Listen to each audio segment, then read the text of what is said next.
Deathstroke number 29, Christopher Priest once again, writing Diogenes Neves on the art. And this is us finishing off the Chinatown part of Defiance. That was really weird. On the title page it says Chinatown, conclusion, Defiance, final part. I'm like, which one? Yeah. Take your pick. This is the case of Defiance being the overarching stage of the book and Chinatown being this arc. That's I'm not gonna lie, I'm losing steam on Deathstroke. Like, it's just this issue. I don't know. I quite enjoyed this issue. I did not. Pete?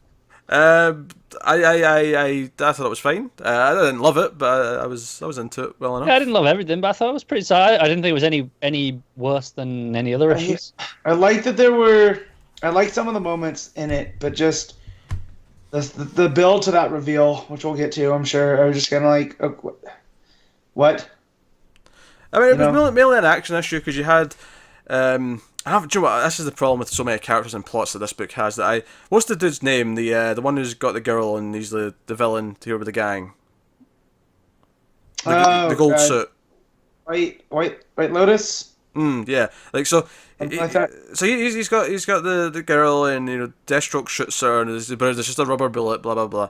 But because of a big action thing, because basically Tara's pissed at what Deathstroke said to her, and she feels used and abused, so she just basically starts going nuts, like it was and yeah, so I like that. So Tara's going nuts, trying to fight him, and then Icon shows up in his big deformed state. He joins the fight.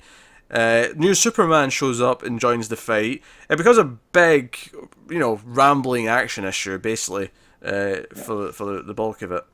And that was pretty much it. So it wasn't as complex as some previous issues. You had Rose kind of basically kissing her husband. Because up until now it's been like a fake marriage, essentially. Yeah. I still don't understand the Rose Willow thing. No, she seems to think she's possessed by someone else. This ancient woman. I guess. Yeah, I'm not following that. Because she picked up the sword that was planted for her by Deathstroke because it's the only thing that could kill Deathstroke. But somehow there's a soul of a ancient Hmong woman trapped in it. I have no idea what I just said. Yeah, I don't know. I will not defend that too much. Yeah, I really that's my main problem with this part of this story. Is up to this point, I was like, "Oh, cool, Rose is striking out on her own. This is weird." And then we had that reveal with Tara, where she's just like Rose, and never once did we ever think that Rose was this Willow girl going around Chinatown, ending people. And now here, he complicates it even more by adding like the split personality that never been really addressed. I kind of liked it in the last issue when it revealed that she might have been the one that killed Antoine. Like I thought that was a cool little twist. That. Like she did what she had to do because she was part of what's their Hydra? It's not Hydra, but Hive. That's what you're going for. So and then this was how she was dealing with it. Like this was a psychotic break episode. Oh no, I didn't read it like that. I read it as though she was this other personality when she killed Antoine. That it wasn't Rose that killed her. I agree with that. That was what was interesting to me. But I think her just being possessed rather than having it be like a psychotic break, it makes it less interesting to me. Yeah. But then it's a case of, is she possessed? Or is she just... Oh yeah, that's true. I don't know. That? Like, is that just her way of coping with it? It's like, it must be that. But she's actually not. She's just got a split personality. Yeah, it could be that. And that's more interesting to me if that's the case, because I think the twist plays better where it's like this thing she personally has to fight, as opposed to having to fight off a possession, which is not really something that feels like it's part of this run or this world. It just feels like a shoehorned in horror concept that's from elsewhere. Right now, we only have her word for it. That's true. So I'm not taking that as gospel just yet. And they basically beat Deathstroke, and Deathstroke goes to Arkham. Yeah, I got drops a car on it.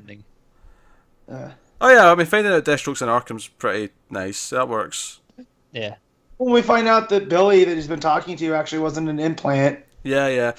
Icon and which I actually really like. I like that. Oh no, that was never a thing. He's just been talking to himself. He's going crazy himself. Yeah. If anything, though, my only criticism is that it feels almost too similar to finding out Rose has a split personality and she's becoming someone else in a I wonder soft if that's time. intention. It's supposed to be, like father, like daughter. It's supposed maybe it's going to be like it's again, a genetic trait. Rereading this Teen Titans stuff, and there's that subplot of Deathstroke and Ravager early on, and I forgot how much of that, that Priest is pulling from that relationship, and her not being raised by him, and so that's all good. But again, the personality stuff, I'm just like, no, I think I'm very much looking forward to the next arc, because the next is the Batman versus Deathstroke. It feels like it's going to be okay. This is back to basics. This is pared down. This is dealing with Deathstroke's internal issues, essentially. Yeah, because it's probably going to have him talking to his fake wintergreen in his head, like while he's fighting Batman and various. And it's going to be him getting over it by the end, or ultimately getting over it, or he'll accept it and go, "No, this is fine. I'm okay with this being just me." But it's almost just he'll have it as company, even though he knows he's crazy. Yep. Yeah, no, I can see that. Yeah, no, I like this more than Matt did.